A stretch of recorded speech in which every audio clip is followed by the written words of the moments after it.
Hey, welcome back, everybody. Of course, this is Dr. Keith McNally, and this is part three, the four-part vlog with my friend and colleague, Lenore. And this time, we're going to talk about creating, developing an atmosphere of safety in the classroom. And this is really very crucial for adult learners because they're transitioning from one thing that they know very well into something else that they don't know or have very little knowledge of. So creating that atmosphere, that environment of safety is really important as they transition into something new.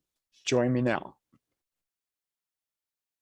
To say, I can relate a little bit because I was a Marine Mhm. many years ago. So when I was younger and transitioning out was a challenge. And so Right, you have, especially going from the Corps to college, there's a just completely you think differently. People in the civilian world right, just think differently. So right. that regimented thinking structure, 1, 2, and 3, although applicable and appropriate in situations, it doesn't leave much space for problem solving or critical thinking because all that's been done already. And it's just Mhm. kind of given to the Marine, say you follow it this way. And I kind of get the same thing from Navy personnel as well as we're going to give you the operating procedure. You do it this way, don't ask Mhm. questions. And now they're in a college classroom and the floor is open, what do you think? And so going back to where earlier you said, providing an environment for safety, Right. not just physical safety, but emotional and psychological safety to Mhm. kind of stretch those boundaries. How does that Right. work in your classroom? Well, I use humor in a lot of ways. Um, I try to be very personable.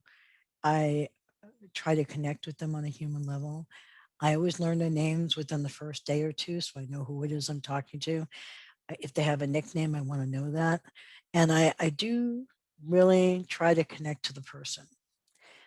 I learned over the time how to be more human with them and to be less professional, like distant, right? Right, right. I'm not their friend, but we're in this situation together.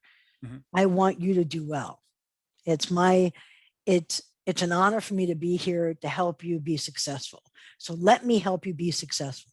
Don't be afraid you don't know something. That's okay. So I never have a problem when I make mistakes. In fact, I make the same mistakes in each cohort, so that they are like, oh, you didn't know this. Or I allow them to challenge me and I'll be like, huh, and I don't get upset about it. In the beginning, I did. I took it all so personally. But now I can have a student just call me out if they want to, because this is a college class and you have an opinion and you want to discuss it. We're not here to battle, right? But we Mhm, are here to exchange ideas. mhm. And so I have to be open to allow them to exchange ideas and to say, excuse me, Lenore, but which one's better? Link, who you're stressing? Which one performs better, link or a for loop? I'll be like, well, it depends on what you're trying to do. And they hate that. Yeah, well, actually, they're familiar with that because the phrase "it depends" is Hmm. common in the Marine Corps Hmm. because the situation uh, will then impact what decision you make based on standing Exactly. operating procedures. Yeah, Right, exactly. So, but they want it to be cut and dried. yeah. Like, shouldn't it always be a for loop? What about this? What about that? Like, no. So, and one of the things that I do is in the first term, I pretty much hold their hand as much as possible. But by the second week of the second term, I let them know I'm the mama bird, they're the baby bird. Their wings are dry now. Get out of the nest and fly. Now it's time for you to take off and really explore these things. You're allowed to ask questions, but don't expect me to give you the answer Mhm. because I'm not going to give you the answer. We'll talk about it. I'll point you in a direction. I'll help you. So, but they And have to really explore. They got to start thinking on their own. Lenore, thank you so much for your time today. And of course, join us again for part four of four, as we talk specifically about how project-based learning really is effective in the adult learning classroom. We'll see you then.